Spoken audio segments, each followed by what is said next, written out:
It started as a normal Tuesday at the Global Defense Command Center. Major Tom Wilson was staring at his radar screen, sipping his third cup of coffee, when every warning system in the facility suddenly lit up like a Christmas tree.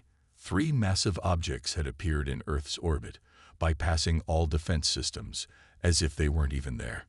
"Sir, unknown objects detected," Tom shouted, his coffee cup forgotten on the desk. They're huge." General Robert Barnes rushed to the main screen, his face illuminated by the flashing red warnings. The objects were unlike anything they had ever seen. Sleek vessels that seemed to bend light around them, each one larger than the biggest aircraft carrier ever built. "Get me the president," Barnes ordered, his voice steady despite the chaos erupting around him. "And someone tell me how they got past our early warning systems." Before anyone could respond, every screen in the facility changed to show the same message. "We come in peace. We need your help. Please." The message repeated in every language on Earth, appearing on every digital device across the globe. Twitter, Facebook, and news websites all displayed the same words. Even traffic signs and electronic billboards changed to show the aliens' message. Within hours, the world's military leaders gathered in an emergency meeting at the United Nations. The alien ships remained in orbit, making no aggressive moves, simply waiting. Their presence had brought the world to a standstill. Stock markets closed, schools shut down, and people everywhere stared at the sky in wonder and fear. "The aliens are requesting a meeting," announced UN Secretary General David Miller, his forehead creased with worry. "They say they're from something called the Galactic Council. But here's the strange part. They're not here to invade. They're here to beg." The room filled with confused murmurs. Mighty alien ships crossing the vast distance between stars just to beg. It made no sense. The meeting was set for noon at the UN headquarters in New York. The aliens agreed to send 3 representatives, and Earth gathered its best military minds, scientists, and political leaders. Security was tight, though everyone knew it was mostly for show. Beings capable of bypassing every defense system on Earth could probably walk through walls if they wanted to. The alien representatives arrived in a beam of soft blue light. They were tall, elegant creatures with silvery skin that seemed to shimmer like water. Their eyes were large and deep, filled with what looked surprisingly like fear. "Honorable humans," the first alien spoke, its voice translated by a small device floating near its throat.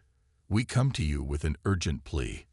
We've been watching your species for a long time, studying your history, your wars, your conflicts. What we've seen terrifies us." General Barnes stepped forward, his hand instinctively resting on his sidearm.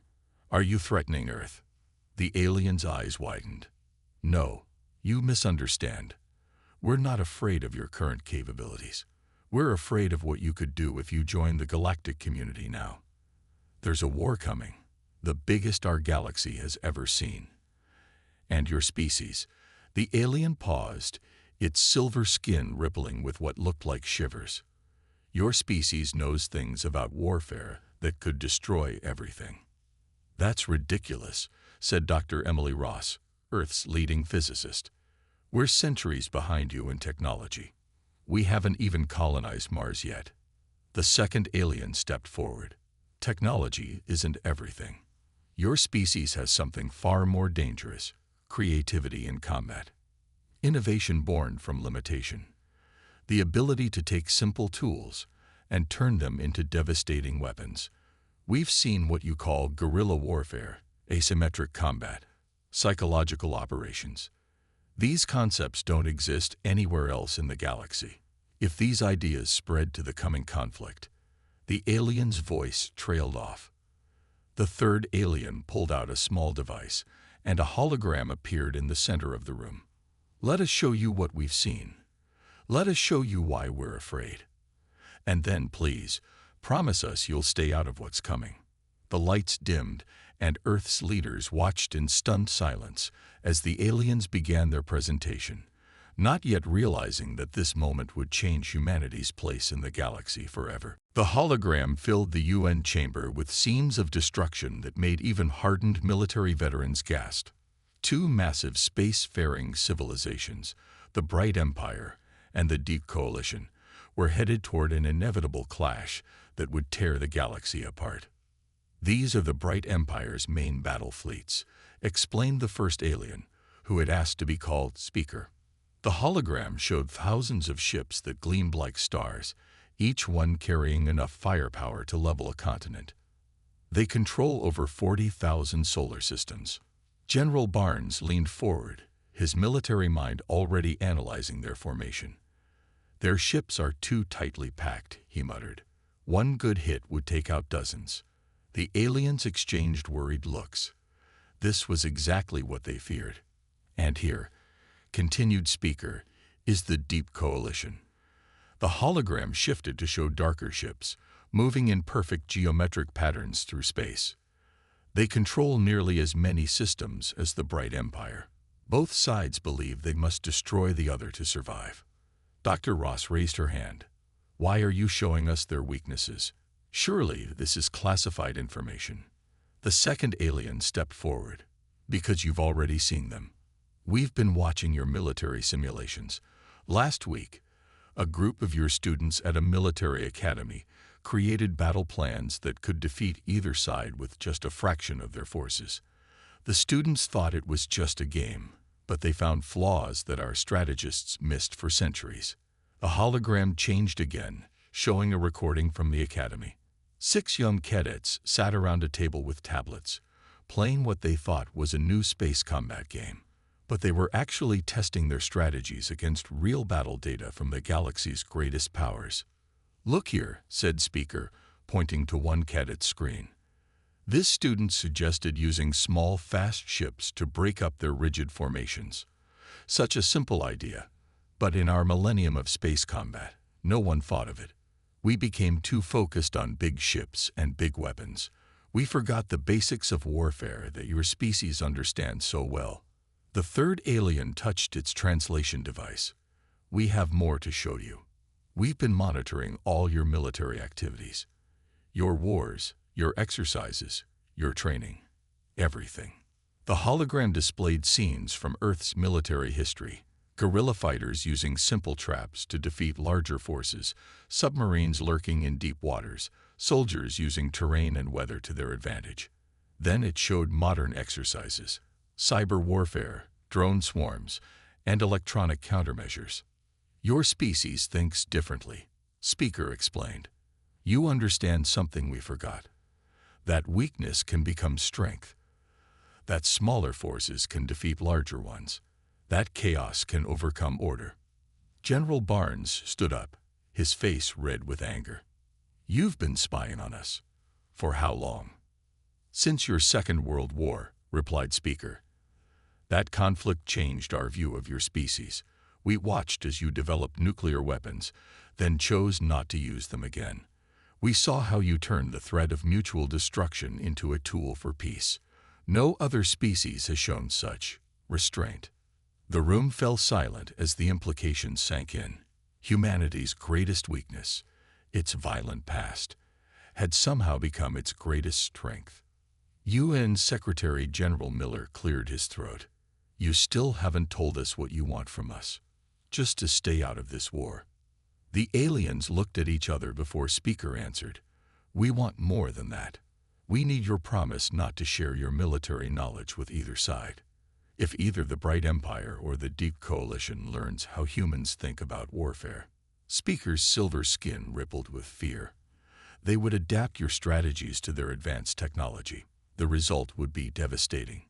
Dr. Ross laughed quietly. "So you're saying that we're too primitive to fight in your war, but too dangerous to be involved? That's quite a paradox." "Exactly," said speaker. "And that's why we're here. Because if humanity enters this conflict, with all your creative ways of warfare," the alien's large eyes swept across the room, "there might not be a galaxy left to fight over." The hologram changed one final time. showing a simulation of what might happen if human military concepts were applied to advanced alien technology. The resulting destruction made everyone in the room understand exactly why these powerful beings had come to Earth to beg. 3 weeks after the aliens' visit, Admiral Thomas Reed sat in his underground office at the Pentagon, watching real-time footage of the first battle to reach Earth's neighborhood. The conflict had finally spilled into the Alpha Centauri system, just 4 light-years from Earth. "Play that last sequence again," he ordered, his eyes fixed on the massive holographic display the aliens had left behind. The scene showed a fleet of bright Empire ships moving in perfect formation, only to be scattered by deep coalition forces. "Sir," said Lieutenant Amy Parker, pointing to a corner of the display, "look at how they're wasting their advantages. The bright Empire ships have better shields, but they're not using overlapping coverage. It's like they've never heard of a defensive screen." Reed nodded, making another note in his already full notebook. For the past 3 weeks, Earth's best military minds have been studying the alien combat footage. What they saw both impressed and worried them. The aliens had amazing technology, but used it like children playing with expensive toys. "Their tactics are all wrong," said Captain Mike Foster, the youngest member of Reed's analysis team. "They fight like every battle is a parade. All those neat lines and formations. In real combat, that's just asking to be killed." Reed stood up and walked to the big screen on the wall, where his team had mapped out both sides' typical battle strategies.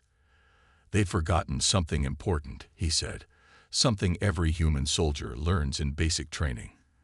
The enemy gets a vote." The room fell quiet as a new alert flashed across their screens.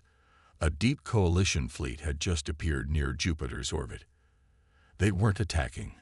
The aliens were still honoring Earth's neutrality, but they were getting closer. "They're testing us," Reed said, watching the alien ships. "Both sides want to know what we'll do." Suddenly, the door burst open. General Barnes rushed in, his face grim. "You need to see this," he said, inserting a data chip into the main display. "Our long-range telescopes caught this footage an hour ago." The screen showed a beautiful green and blue planet in the Alpha Centauri system. As they watched, fleets from both sides engaged in battle above it. Their wild shooting and rigid formations led to stray shots hitting the planet's surface. Within minutes, the combined firepower had turned the paradise world into a burning hell. 3 billion alien civilians lived on that planet, Barnes said quietly. All dead because neither side knows how to properly target their weapons or protect population centers. Captain Foster shook his head in disbelief. "We learned how to do precision strikes with bombs and missiles a century ago. How can they be so advanced but so primitive?" Reed walked to the window, looking up at the night sky, where he knew the alien ships were watching. "They evolved differently than us," he said. "They never had to fight the kind of wars we did. Never had to learn how to fight smarter instead of bigger." Lieutenant Parker pulled up some calculations on her tablet. "Sir, I've been running simulations. If we applied basic Earth military doctrine to their technology level."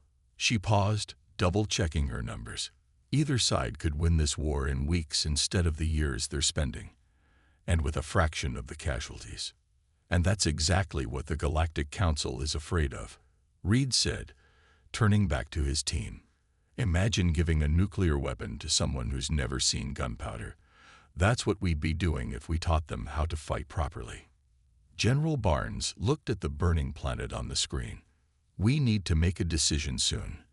That planet could have been Earth. Do we stay neutral and watch the galaxy burn, or do we step in and risk making things even worse?" Reed picked up his notebook, filled with 3 weeks of observations about alien warfare. "Maybe," he said slowly, "there's a third option. But first, we need to show them exactly why they should be afraid of us." He turned to his team. "Prepare a demonstration. It's time to show the galaxy what real warfare looks like, and why they never want to see it." Captain Maria Wells stood at the observation deck of the International Space Station, watching another flash of light in the distance as the alien fleets fought near Mars. For the past week, Both the Bright Empire and Deep Coalition had been pushing closer to Earth, each trying to establish a stronger presence in the solar system. Status report, she called to her crew, never taking her eyes off the distant battle. 15 Bright Empire ships damaged, Captain, replied Officer John Baker from his monitoring station. The Deep Coalition lost 12. And they're just leaving their damaged ships behind. No rescue attempts, no recovery of crew. Maria clenched her fists. In her 20 years of military service, she had never seen such waste of life and resources. Even with all their advanced technology, the aliens fought with no regard for their own people. The space station's new alien-provided sensors showed everything in perfect detail. Both sides had shields that could shrug off nuclear weapons, engines that could outrun light, and weapons that could crack planets. But they used these tools like children playing video games, with no understanding of real military strategy. "Look at this formation," she said, pointing to a holographic display. "If they just split their forces here and here, used these asteroids for cover, and coordinated their attacks." She quickly sketched out a battle plan on her tablet. They could end this fight in minutes with minimal losses. Her tablet beeped with an incoming message from Admiral Reed at the Pentagon. "Captain Wells, are you seeing this?" "Yes, sir. It's getting worse." "There." She stopped mid-sentence as new alerts flashed across her screen. "Oh no." A massive Bright Empire fleet had just appeared near Jupiter, followed immediately by an even larger Deep Coalition force. This wasn't just another skirmish. This was going to be a major battle, right in humanity's backyard. "All stations, battle positions," Maria ordered, even though the station had no weapons. "Record everything. Earth needs to see this." The battle that followed would change humanity's place in the galaxy forever. The two alien fleets, each powerful enough to conquer 1,000 worlds, clashed with all the grace of drunken elephants. Their rigid formations broke apart almost immediately. Their targeting was so poor that more ships were hit by friendly fire than enemy weapons, and their tactics seemed to consist entirely of charge forward and shoot at anything that moves. "This is madness," Officer Baker whispered as they watched a Bright Empire dreadnought, big enough to hold 1 million crew members, explode because its captain had forgotten to rotate its shields.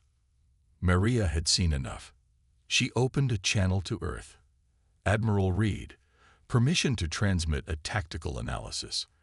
I've figured out how we could stop this battle in under an hour using ships 1,000 years less advanced than theirs." "Granted, Captain. We're collecting everyone's analyses. The UN Security Council is meeting in 2 hours to make a final decision." As she worked on her report, Maria watched another bright flash. This time, it wasn't a ship exploding. It was a Deep Coalition weapon hitting Mars. The blast carved a new canyon in the red planet's surface, destroying decades of human research stations. "Sir," she said, her voice shaking with anger, "we have to do something. They're going to destroy our whole solar system at this rate, and they're not even aiming at us. This is just collateral damage to them." "I know, Captain. That's why we're going to show them something they've never seen before." Reed's voice was grim but determined. "We're going to show them what real warfare looks like. Not this cosmic demolition derby they're playing, but actual military strategy. And once they understand what they're really asking for." He paused. "Well, let's just say the Galactic Council might have been right to be afraid of us." Maria looked out at Mars, where the new canyon still glowed red-hot from the alien weapon. "When do we start, sir?" "As soon as the Security Council votes. And Captain, make sure your cameras catch everything. The galaxy needs to learn why picking a fight near Earth was their biggest mistake yet." The UN Security Council's vote was unanimous. For the first time in human history, every nation on Earth agreed on a single course of action. They would not join the war, but they would show the galaxy why that was a good thing. General James Cooper stood in the Nevada desert, surrounded by military leaders from every major nation on Earth. Behind him, a massive training ground had been set up, using decommissioned tanks and aircraft painted to look like alien ships. Begin Operation History Lesson, Cooper ordered into his radio. The demonstration started with something simple, a group of soldiers using terrain for cover. They moved through the desert like ghosts, invisible until they struck. The alien observers watching from their ships seemed confused. Their own armies always fought in the open, considering stealth dishonorable. Now show them Vietnam, Cooper commanded. A squadron of small drones appeared, flying in irregular patterns. They were basically toys compared to alien technology, but they demonstrated how a weaker force could defeat a stronger one through clever tactics. The drones took down targets 10 times their size by attacking weak points and quickly retreating. "Let's teach them about naval warfare," Cooper said, his voice grim. The scene shifted to a massive water tank where small submarines demonstrated wolf pack tactics. The alien observers became visibly agitated. The concept of hiding underwater to attack had never occurred to their species. Major Lisa Howard approached Cooper with a tablet. "Sir, the aliens are requesting we stop the demonstration. They say they've seen enough." "No," Cooper replied. "They haven't seen nearly enough.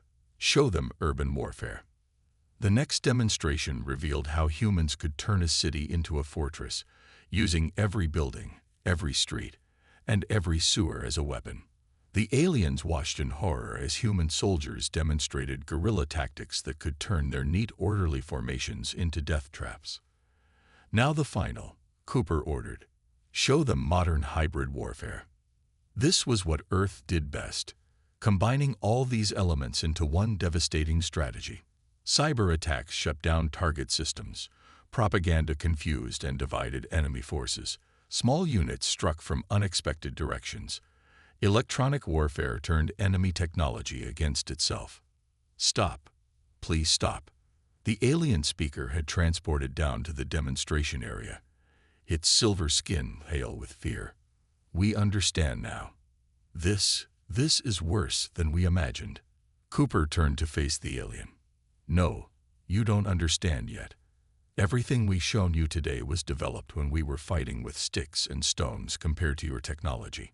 Imagine what would happen if we applied these strategies to your level of advancement." He pointed to the demonstration field, where human soldiers were still showing off centuries of combat innovation. "We don't want to join your war.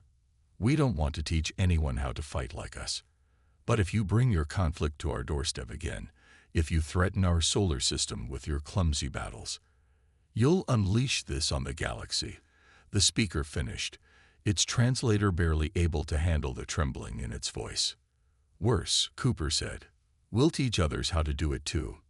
Every dirty trick, every cunning strategy, every desperate measure we've learned from thousands of years of warfare. Do you really want that?" The speaker looked at the demonstration field one last time, where human soldiers were showing how a handful of fighters could take down an army through clever planning and unconventional tactics. "We will inform both the Bright Empire and Deep Coalition," it said. "Earth's solar system is now officially a neutral zone. No military vessels from either side will enter this space again." Cooper nodded. "Good. And when you tell them why, make sure they understand something. We're not staying out of this war because we're weak. We're staying out because we're too strong. Because if humans ever decide to truly go to war..." He let the sentence hang in the air. The speaker didn't need him to finish. It had seen enough to know that the galaxy wasn't ready for humanity's way of war. Not now. Maybe not ever. 1 month after Earth's military demonstration, the UN General Assembly had some unusual visitors. Representatives from both the Bright Empire and Deep Coalition sat on opposite sides of the room, barely looking at each other. They had come to Earth not as conquerors, but as students. Admiral Reed stood at the podium, looking at the gathered aliens. Behind him, a screen showed the damage their war had caused across the galaxy. "You've both seen what humans can do," he said. "Now we have an offer for you." The Deep Coalition leader, a tall being with crystal-like skin, spoke first. "You would share your warfare knowledge with us." "Not exactly," Reed replied. "We're offering to share our history of peace." Confused murmurs filled the room. The bright empire's representative, wrapped in robes of living light, leaned forward. Peace, but your demonstration showed us war. Dr. Emily Ross stepped up to the podium. What we showed you was why war is terrible. Humans learned this lesson the hard way. We've had thousands of wars, each one worse than the last, until we finally understood something important. She clicked a button, and the screen showed scenes from Earth's history, the signing of peace treaties, former enemies working together, nations trading instead of fighting. The best victory, she continued, is the one where you don't have to fight at all. The aliens watched in silence as she explained concepts they had never considered: diplomatic solutions, trade agreements, cultural exchange. The idea that enemies could become allies without one side being destroyed was completely new to them. Major Lisa Howard presented the next part. We've analyzed your conflict, she said. Neither side can win without destroying the galaxy, but both sides can win by working together. She showed maps of disputed territories, trade routes, and resource-rich systems. Look here, she pointed. The Bright Empire needs these mineral deposits. The Deep Coalition needs these trade routes. Instead of fighting over them, why not share them? Both sides get what they need. The alien leaders looked skeptical. The Deep Coalition representative spoke again. But how can we trust them? They've been our enemies for centuries. The same way former enemies on Earth learned to trust each other, said Ambassador Jack Turner, stepping forward. Start small. Build trust gradually. Create situations where working together benefits everyone. He pulled up an image of the destroyed planet in Alpha Centauri. Look what your war has already cost you. How many more worlds are you willing to lose? The room fell silent. The alien leaders looked at the destruction their conflict had caused, seeing it through new eyes. Speaker, representing the Galactic Council, stood up. Earth is offering something unprecedented. Not weapons or warfare, but the knowledge of how to end wars. The question is, are you brave enough to try peace? The Bright Empire representative's robes flickered with changing colors. And if we refuse, if we choose to continue fighting, Admiral Reed's voice was calm but firm. Then we'll keep our border closed. You've seen what human warfare could do to your armies. Do you really want to risk that knowledge spreading? But Dr. Ross added quickly, we'd rather show you something else. How to turn enemies into friends. How to build instead of destroy. How to make peace profitable for everyone. The alien leaders looked at each other for the first time since entering the room. Centuries of hatred and fear hung between them. But there was something else now too, a tiny spark of hope. We will, the Deep Coalition leader said slowly, consider your offer. As will we, agreed the Bright Empire representative. Ambassador Turner smiled. That's how peace begins, not with grand treaties, but with two sides willing to talk. Welcome to Earth's first lesson in diplomatic warfare, where the only casualties are old hatreds and the only victory is shared prosperity. 6 months after Earth's peace proposal, the United Nations building in New York hosted the most important meeting in galactic history. The Great Hall was filled with representatives from every human nation and alien civilization. Today, they would sign the galaxy's first universal peace treaty. Captain Maria Wells, now Earth's military advisor to the Galactic Council, stood by the window watching ships from both the Bright Empire and Deep Coalition hover peacefully in the sky. Just half a year ago, those same ships had been trying to destroy each other. Quite a change, isn't it? Admiral Reed joined her at the window. Hard to believe it all started with aliens begging us not to join their war. Maria nodded. Even harder to believe we scared them into peace by showing them how war should really be fought. Inside the hall, Ambassador Turner was explaining the final details of the treaty. The changes were already dramatic.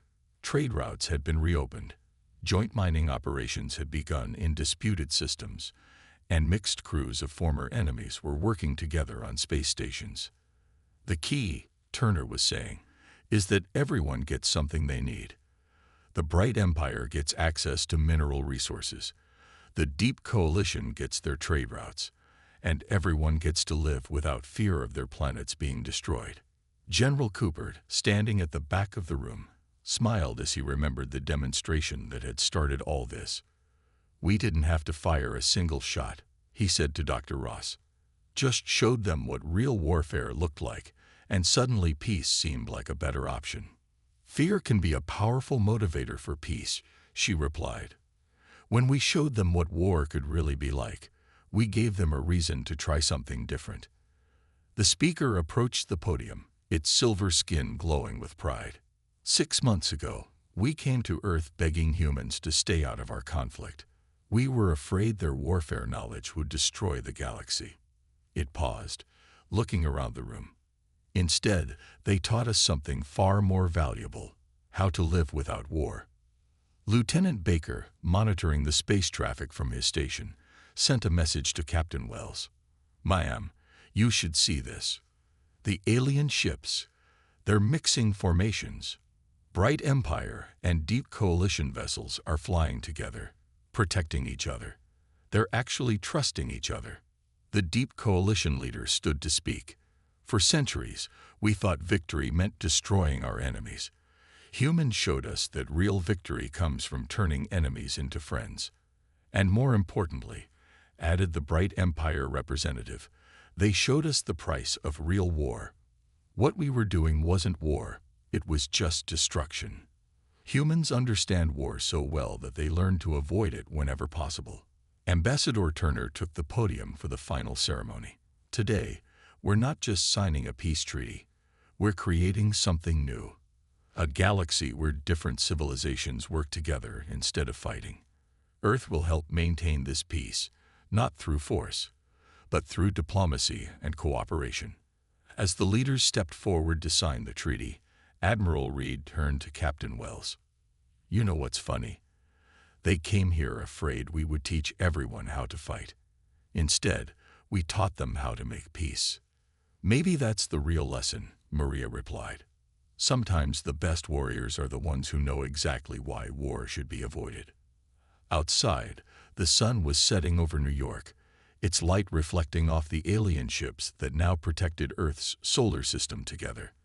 The galaxy was entering a new era, and humanity had earned its place not through superior firepower or advanced technology, but through the wisdom to know when not to fight. Speaker approached the Earth delegation one last time. "We were right to be afraid of humans," it said, "but for the wrong reasons. Your species' greatest weapon wasn't your warfare knowledge, it was your understanding of peace." As night fell on Earth, the stars seemed to shine brighter than ever before. Somewhere out there, former enemies were learning to work together, trade together, live together. And it all started because some aliens were afraid of how humans might fight, only to discover how humans could make peace.